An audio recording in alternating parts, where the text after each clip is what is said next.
नमस्कार दोस्तों, स्वागत है आपका हमारे YouTube चैनल साहिबेंद्र 1967 पर। और देखिए दोस्तों, आज हम आपके लिए बहुत ही बेहतरीन क्लास लेके आए हैं जो हमारी RT 2009 से संबंधित है। दोस्तों, RT 2009 से संबंधित है, बहुत ही बेहतरीन क्लास होगी आपके लिए।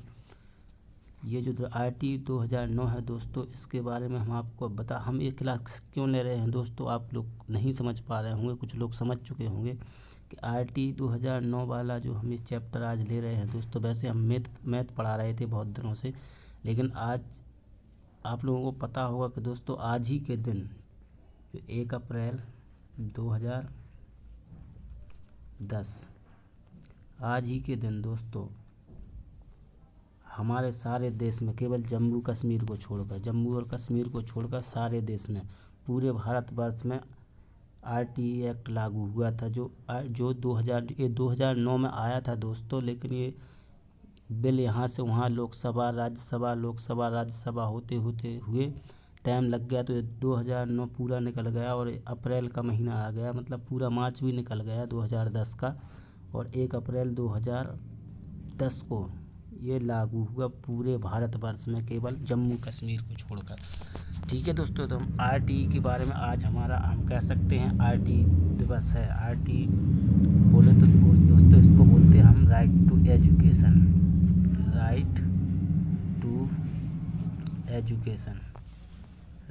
एजुकेशन दोस्तों। 2009 मतलब शिक्षा का अधिकार अधिनियम 2009। तो दोस्तों ये आया तो था ये 2009 में, लेकिन ये लागू हुआ था 1 अप्रैल 2010 से, मतलब आज ही की डेट से लागू हुआ था। 1 अप्रैल से लागू हुआ था, सन था 2010।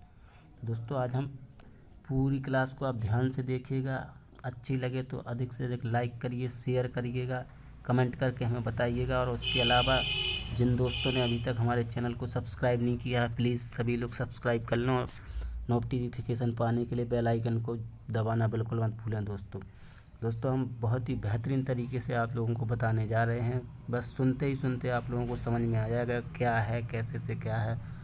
तो दोस्तों हम क्लास स्टार्ट करते हैं। RT 2009 आज 1 अप्रैल है, इसलिए हम एक क्लास लेके आ गए हैं दोस्तों। ठीक है दोस्तों, तो चलते हैं, हम शुरू करते हैं। देखिए दोस्तों क्या कह रहा है। 1976 संविधान के 42वें संविधान संशोधन 1976 में शिक्षा को एजुकेशन को समवर्ती सूची में शामिल कर लिया गया दोस्तों।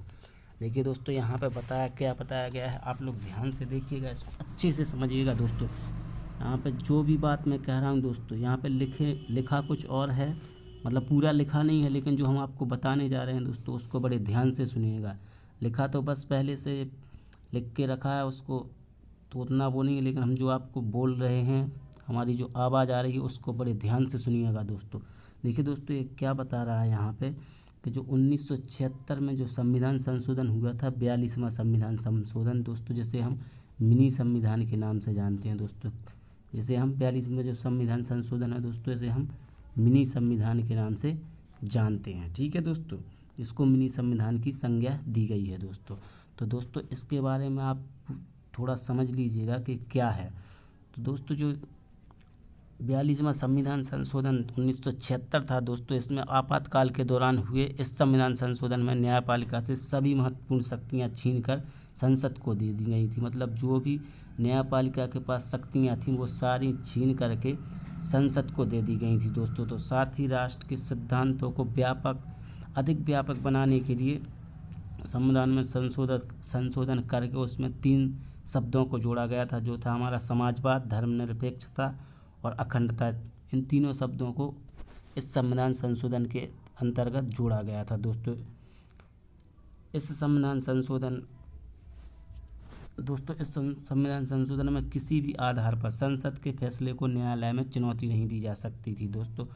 कुछ भी हो जाए इसमें आप न्यायालय को चुनौती नहीं दे सकते थे इसके आधार पर।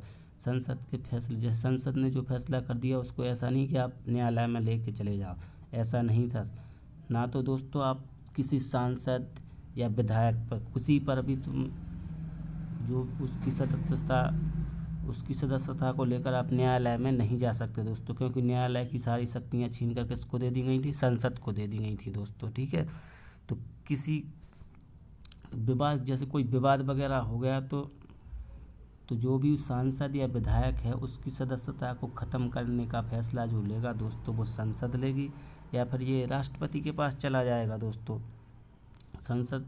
और इसी संविधान संशोधन के अंतर्गत दोस्तों जो कार्यकाल था, जो सांसद और विधायकों का कार्यकाल था दोस्तों, वो 5 वर्ष था इसी संविधान संशोधन के द्वारा दोस्तों। इसी संविधान संशोधन के द्वारा इसे 5 साल से 6 साल कर दिया गया था दोस्तों। ठीक है दोस्तों, तो जो इस संविधान 42वां जो मिनी संविधान की संज्ञा दी गई, ये बहुत ही इम्पोर्टेंट है दोस्तों, ये शिक्षक भर्ती के लिए बहुत सबसे ज़्यादा महत्वपूर्ण है दोस्तों। और दोस्तों इसके बारे में हम आपको थोड़ा और बता दें दोस्तों, जो ये संशोधन हुआ था दोस्तों, तो इसमें मेन पॉइंट क्या बता रहा है कि इस संविधान संशोधन के द्वारा शिक्षा को समवर्ती सूची में जोड़ा गया था। तो दोस्तों समवर्ती सूची के बारे में हम आपको बता दें दोस्तों, जैसे दोस्तों एक होती है हमारी संघ सूची। ठीक है दोस्तों, एक संघ सूची होती है जो ये पहली है, हम इसे पहली सूची कह सकते हैं, हमारी पहली सूची। और एक होती है दोस्तों राज्य सूची। ठीक है दोस्तों, और इसे हम दूसरी कह सकते हैं दोस्तों। तीसरी होती है समवर्ती सूची, समवर्ती सूची, इसे हम तीसरी सूची भी कह सकते हैं दोस्तों। तो इसमें क्या हुआ था दोस्तों, जो हमारी संघ सूची पर तो हमारा केंद्र सरकार का जलवा चलता है, राज्य सूची पर राज्य सरकार का नियंत्रण रहता है, लेकिन जो समवर्ती सूची है दोस्तों उसमें केंद्र संघ सूची और राज्य सूची दोनों के कुछ काम होते हैं जो मिलजुल कर राज्य सरकार और केंद्र सरकार करती है। लेकिन दोस्तों जो हमारा 42वां संविधान संशोधन हुआ था उसमें से शिक्षा, केवल शिक्षा को ही नहीं जोड़ा गया था दोस्तों, यहाँ से 5 चीज़ों को जोड़ा गया था दोस्तों। पहली तो शिक्षा को जोड़ा गया था राज्य सूची से समवर्ती सूची में दोस्तों, शिक्षा को जोड़ा गया था, वनों को जोड़ा गया था दोस्तों, वनों के अलावा इसको जैसे हम नाप तोल वगैरह करते हैं उसको लेकर जोड़ा गया था दोस्तों। उसमें वन्य जीव और पक्षियों के संरक्षण को जोड़ा गया था दोस्तों इसी में। और इसी के अंतर्गत न्याय के प्रशासन को भी जोड़ा गया था। तो दोस्तों टोटल कितनी चीज़ों को जोड़ा गया था, 5 चीज़ों को राज्य सूची से समवर्ती सूची में जोड़ा गया था दोस्तों। बहुत ही बेहतरीन क्लास है दोस्तों, आप लोग मिस मत करिएगा, आप लोग अधिक से अधिक शेयर करते रहिएगा दोस्तों। यहाँ पे आप लोगों को समवर्ती सूची, संघ सूची और राज्य सूची के बारे में हम थोड़ा आपको बता दें। थोड़ा वैसे तो ये हमारा केवल आईटी से रिलेटेड क्लास है दोस्तों, हम उतना डीपली नहीं जाना चाहेंगे पॉलिटिकल साइंस में, क्योंकि ये पॉलिटिकल साइंस का कोई मैटर नहीं है। केवल आईटी में जो दिया गया है उसके बारे में थोड़ा जितना भी बता सकूँ दोस्तों उतना बता रहा हूँ। आप लोग बस क्लास अच्छी लगे तो वीडियो को शेयर करते रहिएगा। तो दोस्तों हम थोड़ा समवर्ती सूची के बारे में बात कर लेते हैं दोस्तों। तो समवर्ती सूची क्या है? समवर्ती सूची दोस्तों, समवर्ती सूची वो है दोस्तों, इसके बारे में आप लोग बड़े ध्यान से देखिएगा दोस्तों, आपके लिए बहुत ही महत्वपूर्ण है दोस्तों। देखिए दोस्तों, समवर्ती सूची को हम तीसरी सूची भी कहते हैं दोस्तों। तो इसको क्या है, ये इसको हम तीसरी सूची भी कहते हैं दोस्तों, आप तीसरी सूची भी कह सकते हो, इसमें कोई दो राय नहीं, आप इसको तीसरी सूची भी कह सकते हो दोस्तों। ठीक है, इसको भारतीय संविधान की 7वीं सूची में 52 विषय दिए गए हैं दोस्तों। जो भारतीय संविधान की 7वीं अनुसूची है दोस्तों, इसमें कितने विषय दिए गए हैं दोस्तों? 52 विषय दिए गए हैं। ठीक है दोस्तों, लेकिन इस चीज़ को एक ध्यान रखना दोस्तों, जो इसका जिक्र किया गया है ना, इन विषयों का, जो भी विषयों का जिक्र किया गया उसमें जो लास्ट है, वैसे आप लोग देख लेना खोल के, पूरी डिटेल हम उतना नहीं आपको बता पाएंगे अभी। तो जो लास्ट में है वो 47वां नंबर है, लेकिन टोटल कितना दिया गया है? 52 दिया गया है दोस्तों। मतलब जो उस समय तात्कालीन जब ये संशोधन हुआ था तो उसमें विषय कितने होंगे, आप लोग खुद समझदार हैं, मतलब 47। अभी और कुछ विषयों को जोड़ दिया तो ये कितने हो गए हमारे? 52 हो गए, मतलब कि हमारे 5 विषय और जुड़ गए हैं दोस्तों। ठीक है दोस्तों, तो 5 विषय आप खुद समझ जाइए, 5 विषय यही तो जुड़े हैं जो राज्य सूची से आके समवर्ती सूची में आ गए हैं। तो दोस्तों हमारे अभी 52 है, वहाँ पर जो लास्ट में है दोस्तों वो हमारा क्या है 47वां है लास्ट, और अभी टोटल कितने हैं 52 समवर्ती, ये समवर्ती सूची की बात कर रहे हैं हम दोस्तों। ठीक है दोस्तों, इसमें क्या होता है, इसमें दोस्तों समवर्ती सूची में क्या होता है, जैसे राज्य सरकार हो गई दोस्तों और केंद्र सरकार हो गई, मतलब दोस्तों इसमें दोनों सरकारें मिलकर कानून बनाती हैं और दोनों का वर्चस्व चलता है। लेकिन दोस्तों जब ये दोनों सरकारें बना रही हैं कानून और बराबरी पे आ जाएं, दोनों बराबरी पे हैं दोस्तों, तो यहाँ पे प्योरिटी किसको दी जाएगी, केंद्र सरकार को, मतलब इसका बिल पास हो जाएगा, इसका कानून पास हो जाएगा। दोस्तों ध्यान रखना ये चीज़ बहुत ही महत्वपूर्ण है दोस्तों। और एक चीज़ और आपके लिए बता दूं दोस्तों, जो हर एग्ज़ाम में पूछी जाती है दोस्तों, ये पूछा जाता है कि समवर्ती सूची को कहाँ के संविधान से लिया गया है। तो दोस्तों इसको ध्यान रखिएगा आप लोग, इसको ऑस्ट्रेलिया के संविधान से लिया गया है। ऑस्ट्रेलिया को तो आप जानते ही होंगे, ब्रेटली को तो जानते हैं, रिकी पॉन्टिंग को जानते होंगे, अभी मैक्सवेल को भी जानते होंगे आप लोग, तो वहीं से लिया गया है समवर्ती सूची को। ठीक है दोस्तों, अब हम थोड़ा बात करते हैं दोस्तों राज्य सूची के बारे में, जैसे हम दूसरी सूची के नाम से जानते हैं दोस्तों, जो राज्य सूची। अब राज्य सूची के बारे में क्या बताएं दोस्तों, राज्य सूची में दोस्तों जो अनुसूची 7 है दोस्तों, हमारी संविधान में अनुसूची 7 है, उसमें कितने विषय बताए गए हैं दोस्तों। इस सूची में जो बताए गए हैं विषय, जब ये प्रारंभ में था तो इसमें तो बताए गए थे 66। ठीक है दोस्तों, अभी जो वर्तमान में उसमें कितने हैं, ये अभी 61 विषय हैं दोस्तों, क्योंकि ये इसमें से 5 चले गए कहाँ पे, समवर्ती सूची में। ठीक है दोस्तों, समवर्ती सूची में चले गए, तो स्टार्टिंग में कितने थे दोस्तों, स्टार्टिंग में थे हमारे 66 थे, अभी बचे हैं कितने 61, बाकी के 5 कहाँ चले गए दोस्तों, ये चले गए समवर्ती सूची में। ठीक है दोस्तों, तो इसका क्या होता है दोस्तों, जो ये राज्य सूची होती है दोस्तों, उस पर कानून कौन बनाता है, जो राज्य सूची होती है उस पर कानून कौन बनाता है, राज्य सरकार। ठीक है दोस्तों, राज्य सरकार, ये राज्य सूची की बात कर रहे हैं हम यहाँ पे, ये राज्य सूची के लिए बात कर रहे हैं। ठीक है दोस्तों,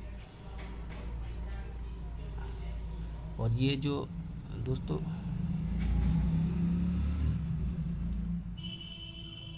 ये जो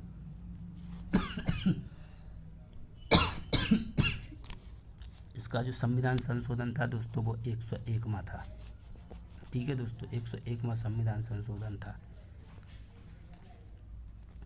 अब दोस्तों थोड़ा हम संघ सूची के बारे में भी थोड़ा देख लेते हैं दोस्तों। संघ सूची क्या है दोस्तों, इसमें क्या है कि राष्ट्रीय महत्वों पर ज़्यादा फोकस किया गया है दोस्तों, इसमें राष्ट्रीय महत्वों पर बहुत ज़्यादा फोकस किया गया है। इसमें जिन विषयों पर शामिल किया गया उसमें केवल संसद को कानून बनाने का अधिकार होता है, जो भी विषय शामिल हो उसमें केवल संसद ही कानून बना पाएगी दोस्तों। इसमें कितने 100 विषयों को शामिल किया गया, इन सभी 100 विषयों पर कौन कानून बनाएगा, संसद कानून बनाएगी दोस्तों। ठीक है दोस्तों, ये तो बस थोड़ा समझा दिया दोस्तों, आप लोग फिर समझदार हैं, हम आरटी पढ़ा रहे हैं दोस्तों, ये आपको पता है, हम केवल आरटी मतलब पढ़ा रहे हैं, राइट टू एजुकेशन। आज 1 अप्रैल है इसलिए बता रहे हैं दोस्तों। अब हम आगे चलते हैं, अगला क्या कह रहा है दोस्तों, देखिए दोस्तों अगला क्या कह रहा है 2002 संविधान के 46वें संशोधन द्वारा 6 से 14 वर्ष आयु के सभी बालकों को शिक्षा का मौलिक अधिकार है। ठीक है दोस्तों, ध्यान रखिएगा। अनुच्छेद 21 मूल अधिकार बालक 21 का क्या है, इसमें वही बताया गया है दोस्तों कि जो 6 से 14 वर्ष के बच्चे हैं उनको निःशुल्क और अनिवार्य शिक्षा दी जानी चाहिए। ठीक है दोस्तों, ये पिछली सुपर टेट 69,000 में पूछा गया था क्वेश्चन, मैं भी उसमें पार्टिसिपेट कर रहा था। ठीक है दोस्तों, अनुच्छेद 51 मूल कर्तव्य का वर्णन किया गया है इसमें दोस्तों। अनुच्छेद जो ये इम्पोर्टेंट है, 3 से 6 वर्ष के बालकों को शिक्षा की व्यवस्था समुचित सरकार करे, मतलब जो भी 3 से 6 साल के बच्चे हैं उनके लिए शिक्षा की व्यवस्था कौन करेगा? वही पूरी सरकार करेगी, मिलजुल के सरकार, दोनों सरकारें करेंगी। ठीक है दोस्तों, आगे चलते हैं। आगे क्या कह रहा है देखिए। अब यहाँ से होता है खेल शुरू। अब यहाँ से हर चीज़ को बारीकी से देखिएगा दोस्तों, अच्छे से समझिएगा, और वीडियो अच्छा लगे तो लाइक करिएगा, शेयर करिएगा, और हमें कमेंट करके बताइएगा। थोड़ा साउंड का प्रॉब्लम हो रहा होगा दोस्तों, आज मेरे पास माइक नहीं है। 20 जुलाई 2009 आरटी राज्यसभा द्वारा पारित हुआ। ठीक है दोस्तों, 4 अगस्त 2009 को आरटी लोकसभा द्वारा पारित हुआ। 26 अगस्त 2009 आरटी राष्ट्रपति द्वारा हस्ताक्षर हो गया। तो उस समय पर जो राष्ट्रपति थी हमारी महामहिम थी, वो थी प्रतिभा देवी सिंह पाटिल। प्रतिभा पाटिल लिखा है ना, प्रतिभा देवी सिंह पाटिल जी थी। ठीक है दोस्तों, 27 अगस्त 2009 को गजट, मतलब इसका जो अधिकार सूचना पत्र आता हमारे भारत का, उसमें ये छप के आ गया। ठीक है दोस्तों, और 1 अप्रैल को संपूर्ण देश में जम्मू कश्मीर को छोड़कर, केवल जम्मू कश्मीर को छोड़कर संपूर्ण देश में आरटी एक्ट लागू हो गया। ठीक है दोस्तों, शिक्षा को मूल अधिकार मानने वाला भारत विश्व का 135वां राष्ट्र बन गया। और ये जो पहला है दोस्तों वो क्या है, नॉर्वे। आरटी में कुल 38 धाराएं हैं। ठीक है दोस्तों, ये ध्यान रखना, आरटी में कुल कितनी धाराएं, 38, नोट कर लीजिए कहीं पे। ठीक है दोस्तों, जो पहली धारा क्या करी, इसमें परिचय के और विस्तार बताया गया है। जो धारा 2 है दोस्तों, उसमें महत्वपूर्ण शब्दावलियों के बारे में बताया गया है।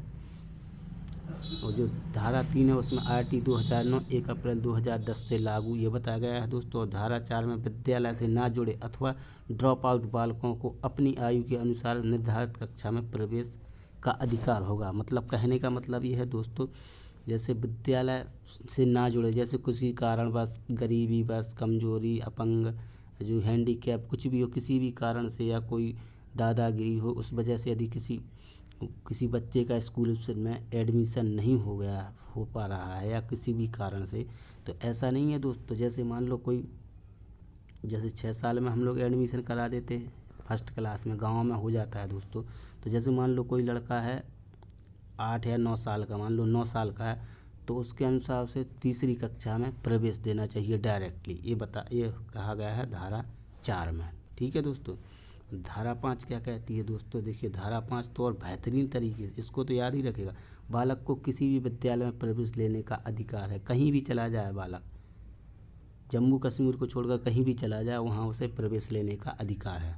ठीक है दोस्तों, धारा 6 देखिए, विद्यालय की स्थापना के बारे में बताया गया है। कक्षा 1 से, विद्यालय की स्थापना का मतलब ऐसे डिस्टेंस के बारे में बताया गया है। कक्षा 1 से 5 तक का जो स्कूल होगा दोस्तों, वो क्या 1 किलोमीटर के डिस्टेंस से ज़्यादा नहीं होना चाहिए। और जो कक्षा 6 से 8 तक का है, वो 2 किलोमीटर की दूरी से ज़्यादा दूरी पर नहीं होना चाहिए दोस्तों। ठीक है दोस्तों, आगे देखते हैं आगे क्या कह रहा है। धारा 7 देखिए दोस्तों, धारा 7 क्या कह रही है, वित्तीय अनुपात सॉरी दोस्तों, वित्तीय अनुपात, यानी यहाँ पर बजट के बारे में बताया गया है। तो दोस्तों देखिए, ये केंद्र का बजट है और ये राज्य का बजट है। तो दोस्तों जो शुरू में जो बजट था वो केंद्र का था 55% और राज्य का था 45%। जो इसका ये पहला चरण है, ये द्वितीय चरण है और ये तृतीय चरण है। जो द्वितीय चरण है उसमें बढ़ के केंद्र का 65% हो गया, राज्य का 35% हो गया दोस्तों। और जो अभी चल रहा है वो 68% है केंद्र का और 32% है दोस्तों राज्य का। ठीक है दोस्तों, और दोस्तों ये चीज़ भी देख लीजिए, जो उत्तर पूर्वी राज्य हैं, पर्वतीय राज्यों में अनुपात 90 और 10 का है दोस्तों। मतलब 90% केंद्र सरकार खर्च करेगी और 10% राज्य सरकार खर्च करेगी। ध्यान रखिए, अच्छे से समझ लीजिएगा दोस्तों। 90% तो केंद्र सरकार, ये तो केंद्र सरकार खर्च करेगी, और 10% कौन सी करेगी, राज्य सरकार। ठीक है दोस्तों, चलते हैं आगे। देखिए दोस्तों, अभी एक और दिया गया है,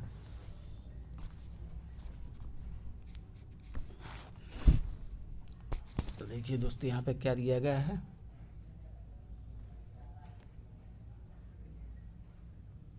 SMSA समग्र शिक्षा अधिकार, समग्र शिक्षा अधिकार में जो अनुपात है वो 60-40 का है। मतलब दोस्तों इसमें जैसे 60% तो केंद्र सरकार का खर्चा रहेगा और 40% राज्य सरकार का खर्चा रहेगा। तो दोस्तों इस ऐसे समग्र शिक्षा का जो अभियान है दोस्तों, इसके बारे में हम थोड़ा आपको बता दें ये क्या है।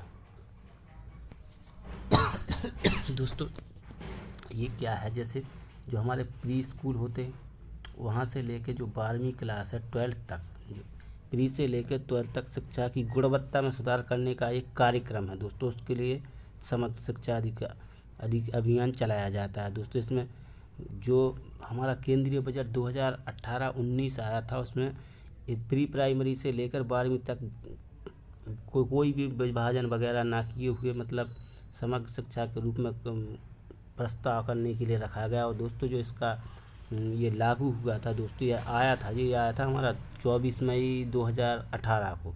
कब आया था दोस्तों? 24 मई 2018 को समग्र शिक्षा अभियान जो चालू हुआ था 24 मई 2018 को हुआ था दोस्तों। ठीक है दोस्तों, आगे बढ़ते हैं दोस्तों, देखते हैं आठवीं धारा क्या कह रही है। देखिए दोस्तों, आठवीं क्या कह रही है, समुचित सरकार का दायित्व। धारा 9 स्थानीय प्राधिकार का दायित्व। मतलब इसमें तो जैसे राज्य सरकार का पूरा दायित्व रहेगा और यहाँ पे क्या रहेगा, स्थानीय सरकार जैसे हो गई जैसे मान लो ब्लॉक स्तर पर हो गया या राज्य उस पर डिस्ट्रिक्ट लेवल पे हो गया, नहीं तो ये मान के चलिए आप विलेज को ही ले लीजिए, विलेज स्तर पर। अब गांव का देखने के लिए कोई थोड़ी ना दिल्ली सीएम जाएगा दोस्तों। ठीक है दोस्तों, आगे देखिए आगे क्या कह रहा है क्वेश्चन। धारा 10 क्या कह रही है, प्रत्येक अभिभावक का यह मूल कर्तव्य होगा कि उसके बालक विद्यालय में प्रवेश ले लें एवं नियमित रूप से विद्यालय जाएं। ठीक है दोस्तों, जो भी अभिभावक देख रहे हैं वो भी समझ लें दोस्तों। धारा क्या कहती है, 3 वर्ष से 6 वर्ष तक के बालकों की शिक्षा की व्यवस्था राज्य सरकार करे। ये क्या कह रहा है, हमारा अनुच्छेद 45 कह रहा है दोस्तों। धारा 12 क्या कह रही है, प्रत्येक निजी विद्यालयों को कम से कम 25% दुर्बल तथा वंचित वर्ग के बालकों को निःशुल्क शिक्षा देनी पड़ेगी, मतलब देनी होगी दोस्तों। इसके कहने का मतलब क्या है, जैसे जो भी प्राइवेट स्कूल हैं दोस्तों, जैसे हम लोग एडमिशन कराने जाते हैं ना, तो वो लोग ऐसे ही जैसे भगा देते, मतलब वहाँ से कहते हटो यहाँ से, यहाँ पे एडमिशन नहीं है ये वो वगैरह। लेकिन जो हमारी धारा आरटी की धारा जो 12 कह रही है दोस्तों, उसमें बताया गया है कि जो 25% सीटें हैं वो जो पढ़ाई से वंचित हैं, किसी गरीबी बस किसी भी कारण से हों, आर्थिक स्थिति से हों या हैंडीकैप हों या कैसे भी हों, तो उनको 25% सीटें उन बच्चों के लिए रहनी चाहिए, चाहे वो गवर्नमेंट हो चाहे प्राइवेट हो। ठीक है दोस्तों, धारा 13 पे चलते हैं दोस्तों। 13 क्या करिए, अनुवीक्षण प्रक्रिया से मुक्ति या रोक।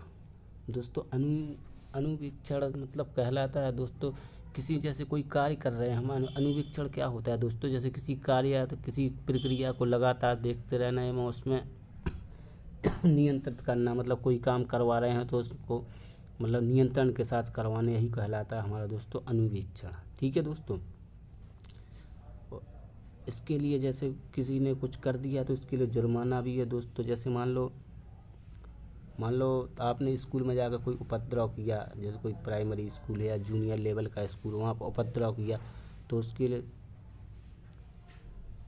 देखिए ये जुर्माना लगेगा 10 गुना प्लस 25,000 पहली बार और 50,000 हर बार। ठीक है दोस्तों, ये क्या कह रही है हमारी धारा 13 कह रही है। ठीक है दोस्तों, धारा 14 क्या कह रही है, किसी भी बालक से जन्म प्रमाण पत्र अथवा आयु प्रमाण पत्र नहीं मांगा जाएगा। देखिए दोस्तों क्या कह रही है धारा 14, किसी भी बालक से जन्म प्रमाण पत्र या आयु प्रमाण पत्र नहीं मांगा जाएगा। तो हमें तो बड़ी दिक्कत हुई थी, हम अपने बच्चे का एडमिशन कराने गए थे तो बिना जन्म प्रमाण पत्र के बर्थ सर्टिफिकेट के एडमिशन ही नहीं ले रहे थे। फिर मैंने बनवाया जैसे तैसे पैसे दे के, हमें तब मालूम नहीं था दोस्तों, नहीं तो हम कंप्लेन कर देते। देखिए धारा 15 क्या कह रही है, 30 सितंबर प्रवेश की लास्ट तिथि होगी। जैसे एडमिशन कराना है तो उसके लिए 30 सितंबर होगा। तो दोस्तों यहाँ पे हम बेवकूफ़ बना देते टीचर लोग कि 31 जुलाई के बाद कोई एडमिशन नहीं होगा। ठीक है दोस्तों, तो देख लीजिए आज 30 सितंबर दिया गया है, 30 सितंबर। धारा 16 पे चलते हैं। किसी भी बालक को किसी भी कारण से ना तो अनुत्तीर्ण किया जाएगा और ना ही निष्कासित किया जाएगा। ठीक है दोस्तों, मतलब किसी भी बालक को फेल नहीं किया जाएगा। ठीक है दोस्तों, देखिए ध्यान से देखिए, किसी भी बालक को किसी भी कारण से ना तो अनुत्तीर्ण किया जाएगा और ना ही निष्कासित किया जाएगा, मतलब ना ही स्कूल से निकाला जाएगा। लेकिन दोस्तों एक पॉइंट है, इसको देखिए, ये जनवरी 2019 के बाद इस धारा में संशोधन करके प्रधान अध्यापक को यह अधिकार दिया गया है कि वह राज्य सरकार की अनुमति से अंतिम कक्षा 8वीं में किसी बालक को रोक सकता है। देखिए दोस्तों, जैसे 1 से 8 तक ही ये नियम है, तो मतलब यहाँ से 1 से लेकर 7 तक तो आप किसी भी स्टूडेंट को फेल नहीं कर सकते हो। लेकिन हाँ, आपको लगता है कि बच्चा कमज़ोर है, पढ़ाई में कमज़ोर है, इसको अभी यहीं रुकने की ज़रूरत है, तो आप राज्य सरकार की परमिशन से इसको 8वीं क्लास में कंटिन्यू रख सकते हैं। मतलब उसको फेल करके, यही समझ लीजिए, वो तो फेल ही है, जब 8 उसी कक्षा में रहेगा तो फेल करके, यहाँ पर फेल करके उसे 8वीं कक्षा में रख सकते हैं। लेकिन एक जो कक्षा 1 से है ना दोस्तों, 1 से लेकर 7 तक आप फेल नहीं कर सकते। अब 8वीं कक्षा में उसे रोक सकते हैं, 1 2 3 साल जितना भी रोकना चाहें, जब तक कि आपको लगे कि हाँ अब सक्षम हो गया। ठीक है दोस्तों, धारा 17 क्या कह रही है? किसी भी बालक को किसी भी प्रकार की शारीरिक अथवा मानसिक प्रताड़ना नहीं दी जाएगी। दोस्तों यहाँ पे क्या कह रहा है? शारीरिक और मानसिक। ऐसा नहीं है कि आप, जैसे हमारे समय पर था तो गुरुजी इतना मारा करते थे कि हाथ लाल हो जाया करते थे, बैग लाल हो जाया करती थी, मुर्गा बना देते थे, बैग रख देते थे, गुम्मे रख देते थे, ऊपर बैठा देते थे किसी को। और यह ना ही इसे मेंटली फोर्स किया जाएगा, यहाँ पे बताया गया, ना तो फिजिकली ना ही मेंटली किसी भी तरह से फोर्स नहीं किया जाएगा। ये हमारी धारा 17 कह रही है। ठीक है दोस्तों, देखिए अब अगली धारा 18 और 20 का, इसमें सेम ही कहा गया। 18 19 20 विद्यालय की मान्यता के संदर्भ में बात की गई है 18 19 20 में। ठीक है दोस्तों, धारा 21 SMC, प्रत्येक विद्यालय में कम से कम 15 सदस्यीय एक कमेटी होगी, मतलब स्कूल मैनेजमेंट कमेटी, स्कूल प्रबंधन समिति दोस्तों, यही है स्कूल मैनेजमेंट कमेटी। तो इसमें दोस्तों कम से कम कितने सदस्य होना चाहिए? उसमें कम से कम होना चाहिए कितने? 16 सदस्य। अभी वर्तमान में कितने हैं? 16। यहाँ पे जो 15 कहा गया है, लेकिन अभी वर्तमान में कितने हैं दोस्तों? 16 सदस्य हैं, जिसमें याद रखिएगा दोस्तों 50% तो महिलाएं होना चाहिए। मतलब यदि 8 पुरुष हैं तो 8 महिलाएं होना चाहिए। और इधर एक चीज़ और गौर करिएगा दोस्तों, यहाँ पे देखिए क्या लिखा है, 75% अभिभावक होना चाहिए और उसके गार्जियंस होना चाहिए, मतलब संरक्षक होना चाहिए। मतलब 75% मतलब 3/4, मतलब 3/4 तो गार्जियंस ही होना चाहिए। ठीक है दोस्तों, आगे बढ़ते हैं। देखिए एक चीज़ और पॉइंट लिखा है, SC और ST के सदस्य छात्रों की संख्या के अनुपात में। देखिए क्या लिखा गया है, देखिए क्या है, बैठक उसी के SC ST के बारे में बैठक होगी। उसमें साधारण सभा की बैठक प्रत्येक 3 माह में होगी। कार्यकारिणी सभा की बैठक हर माह अमावस्या के दिन होगी। ठीक है दोस्तों, और कोरम होगा 1/3 का, और इसकी अवधि होगी क्या? 2 वर्ष होगी दोस्तों। अब आप लोगों को कन्फ्यूजन हो रहा है कि कोरम क्या है, तो दोस्तों कोरम ये बताया गया है ना दोस्तों, कोरम 1/3 का। तो दोस्तों कोरम एक सभा ही होती है, जैसे पंचायत होती है गांव में।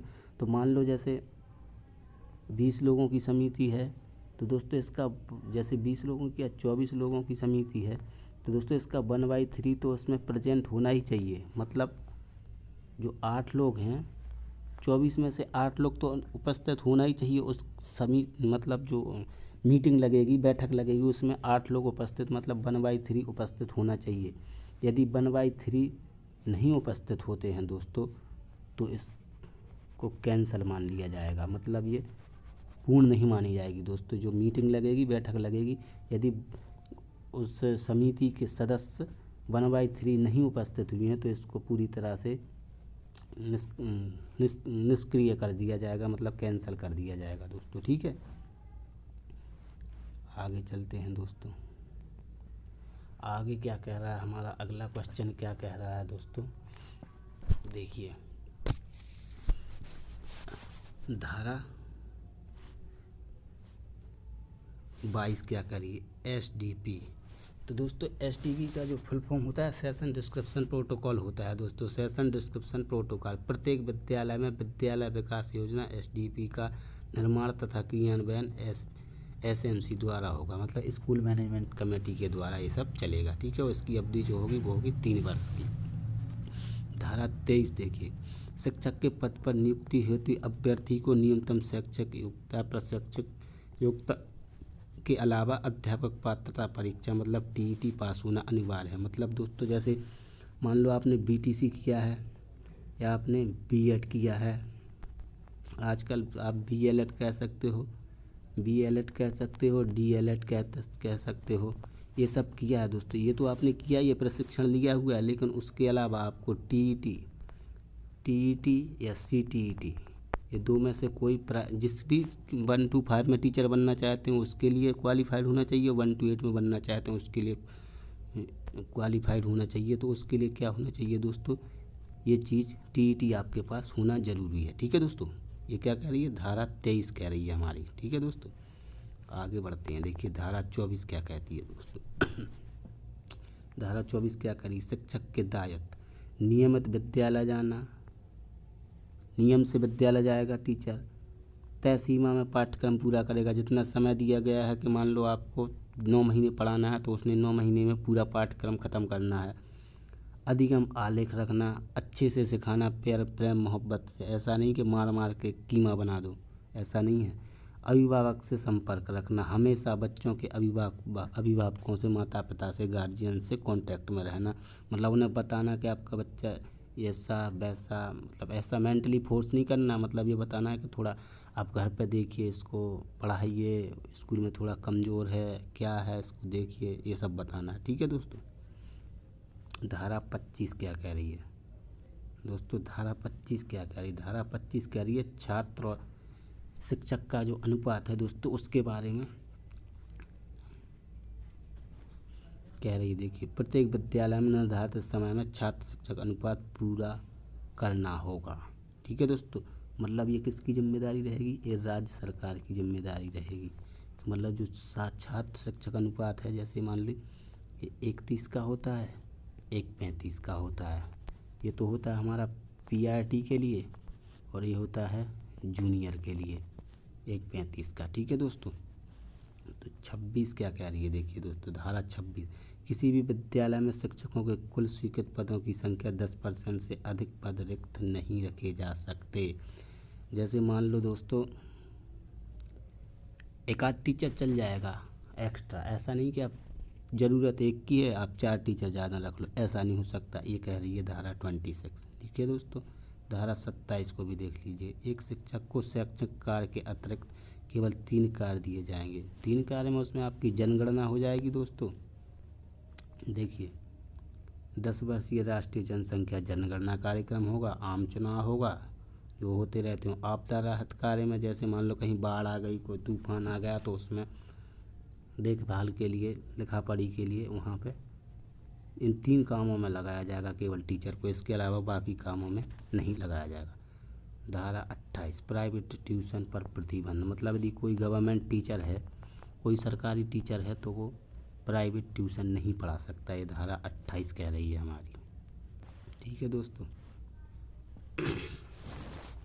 धारा 29 क्या कह रही है दोस्तों, CCE देखिए क्या कह रही है, कंटिन्यूअस एंड कॉम्प्रिहेंसिव एवल्यूशन, मतलब सतत एवं व्यापक मूल्यांकन। इसका मतलब होता है CCE का मतलब होता है सतत एवं व्यापक मूल्यांकन। प्रत्येक विद्यालय में सतत एवं व्यापक मूल्यांकन लागू किया जाए, पाठ्यक्रम निर्माण का विकेंद्रीकरण किया जाए। ठीक है दोस्तों, सतत मूल्यांकन है दोस्तों, मतलब बच्चे के किसी एक पहलू की, जैसे कोई बच्चा है दोस्तों, जैसे मान लो कोई बच्चा है, ठीक है दोस्तों। मेरी पेंटिंग बेस्ट इतनी अच्छी नहीं है दोस्तों, ठीक है। तो दोस्तों जैसे एक बच्चा है, तो इसका सतत मूल्यांकन का मतलब है दोस्तों, जैसे किसी एक चीज़ को फोकस बनाना, जैसे किसी एक चीज़ पर गौर करना कि हिंदी भाषा पढ़ पा रहा है या नहीं, ये क्वेश्चन कर पा रहा है नहीं, ये गलत लगा पा रहा है, इसको साइंस आ रही है कि नहीं, किसी एक पर फोकस कर सकते हैं। मतलब आप इसका मतलब, ये हम केवल एग्जाम्पल दे रहे हैं दोस्तों। इसका ये है, जैसे सतत मूल्यांकन, जैसे मान लो आपका हर महीने आप टेस्ट कराइए, सब्जेक्ट वाइज टेस्ट कराइए, तो ये सतत मूल्यांकन होता रहता है। जैसे हर महीने, जैसे अभी तिमाही होता है, छमाही होता है, नौमाही होता है, फिर वार्षिक होता है, तो ये आ जाता है हमारा सतत मूल्यांकन के अंतर्गत। तो दोस्तों जब बच्चे के हर एक पहलू को देखा जाए, तो फिर वो चला जाता है हमारा किसमें दोस्तों, व्यापक मूल्यांकन में, ठीक है दोस्तों। आगे बढ़ते हैं। धारा 30 क्या कह रही है? आरंभिक शिक्षा पूर्ण होने तक कोई भी बोर्ड परीक्षा अनिवार्य नहीं हो तथा अंतिम परीक्षा का प्रमाण पत्र दिया जाए। ऐसा नहीं है कि अभी 8 तक की कंप्लीट नहीं हुई, उसमें तुमने बीच में 3 बार बोर्ड परीक्षा करवा ली, ऐसा नहीं है। और इस तरह की धमकी भी नहीं दे सकते कि नहीं, तुमने बोर्ड परीक्षा नहीं दी या ये नहीं किया, वो नहीं किया, हम आपको लीविंग सर्टिफिकेट नहीं देंगे, ऐसा नहीं होना चाहिए। धारा 30 ये कह रही है। देखिए धारा 31 से 34 में बाल संरक्षण अधिनियम 2005 के प्रावधानों का पालन किया जाएगा। देखिए दोस्तों क्या कह रहे हैं। धारा 31 क्या कह रही है? निरीक्षण। धारा 32 कह रही है शिकायतों का निवारण, कोई शिकायत है उसका निवारण करो। धारा 33 कह रही है शिक्षा सलाहकार परिषद का गठन, ये केंद्र की सलाह पर होगा। और धारा 34 शिक्षा सलाहकार परिषद का गठन, ये राज्य सरकार की सलाह पर होगा, जिसमें जो 15 सदस्यीय टीम होगी, ठीक है दोस्तों। और क्या है? धारा 35 निर्देश देने की शक्ति केवल केंद्र सरकार के पास है, ठीक है दोस्तों। धारा 36 अभियोजना से पूर्व स्वीकृति। धारा 37 सद्भावना से किए गए कार्यों के प्रति छूट। और धारा 38 जो हमारी लास्ट है दोस्तों, टोटल कितनी धारा है? 38, ठीक है दोस्तों। केंद्र सरकार द्वारा आरटी लागू करने के संदर्भ में राज्य सरकार को प्रदत्त शक्ति है, ठीक है दोस्तों। 38 ये कह रही है। अब देखिए दोस्तों, विद्यालय के मानक छात्र शिक्षक अनुपात। देखिए दोस्तों, यदि 60 छात्र हैं तो 2 टीचर, यदि 61 से 90 हुए तो 3 टीचर, 91 से 120 हुए तो 4 टीचर, 121 से 200 हुए तो 5 टीचर। लेकिन कक्षा 105 के लिए ये बताया गया है, 1 से 5 के लिए। लेकिन दोस्तों अब आगे देखिए, छात्रों की संख्या 150 से अधिक होने पर एक प्रधान अध्यापक होना अनिवार्य है। छात्रों की संख्या 200 से अधिक होने पर छात्र शिक्षक का अनुपात 40:1 का होगा, ठीक है दोस्तों। कक्षा 6 से 8 तक छात्र शिक्षक अनुपात ये रहेगा हमारा 35 छात्रों पर एक शिक्षक होना अनिवार्य है। छात्रों की संख्या 100 से अधिक होने पर एक प्रधान अध्यापक अनिवार्य है। और निम्न में से प्रत्येक विषय का प्रति कक्षा न्यूनतम एक शिक्षक अनिवार्य है। देखिए, भाषा का एक अलग टीचर होगा, गणित विज्ञान का अलग होगा, सामाजिक विज्ञान का अलग होगा, ठीक है दोस्तों। आगे बढ़ते हैं। एक शैक्षिक क्षेत्र में न्यूनतम वर्ग। देखिए दोस्तों, कक्षा 1 से लेकर 5 तक के लिए जो दिन है वो 220 होने चाहिए एक साल में। और जो वर्किंग घंटे हैं वो कितने होने चाहिए? 800 घंटे, ठीक है दोस्तों। और कक्षा 6 से 8 के लिए वर्किंग डेज हैं, कार्य दिवस हैं, वो 220 हैं। और जो घंटे हैं वो 1000 घंटे हैं, ठीक है दोस्तों। और अब लास्ट देखिए क्या कह रहा है। प्रति सप्ताह एक शिक्षक के न्यूनतम कार्य घंटे 45 होंगे, जिसमें तैयारी के घंटे शामिल होंगे।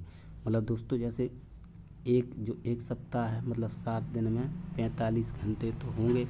और इसी में जैसे किसी चीज़ की तैयारी कर रहे हैं, मान लो कोई टूर्नामेंट वगैरह है, स्कूल का कैंप लगना है, कहीं घूमने जाना है, स्कूल से ही संबंधित होगा, तो वो भी टाइम इसी में काउंट किया जाएगा, ठीक है दोस्तों।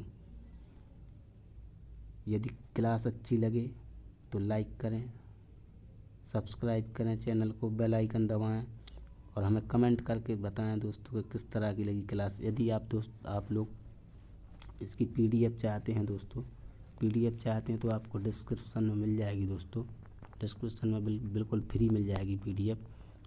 और दोस्तों इसके अलावा यदि आपको डिस्क्रिप्शन से नहीं मिल पाएगी यदि पीडीएफ, तो आप हमें इस व्हाट्सएप नंबर पर मैसेज कर सकते हैं। आपको तुरंत मैसेज आते ही तुरंत आपको व्हाट्सएप कर दी जाएगी दोस्तों पीडीएफ, बिल्कुल फ्री। इसका कोई चार्ज नहीं है दोस्तों, मुझे चार्ज मार्ज से कोई मतलब नहीं है। बस हम यही कहेंगे कि दोस्तों सब्सक्राइब करिए, अधिक से अधिक शेयर करिए दोस्तों, अधिक से अधिक दोस्तों से सब्सक्राइब करवाइए, बस यही कहेंगे। ठीक है दोस्तों, 1 अप्रैल था इसलिए हमने एक क्लास बना दी। वैसे मेरी तबीयत सही नहीं थी दोस्तों। हम मिलते हैं सुबह बहुत ही बेहतरीन क्लास के साथ दोस्तों। आप लोग बस अधिक से अधिक शेयर करते रहिएगा दोस्तों, अधिक से अधिक शेयर करिए, सब्सक्राइब करिए और अधिक से अधिक दोस्तों को जोड़िए, अधिक से अधिक दोस्तों तक पहुंचाइए हमारे यूट्यूब को। ठीक है दोस्तों, मिलते हैं बहुत जल्द। Good night, bye bye.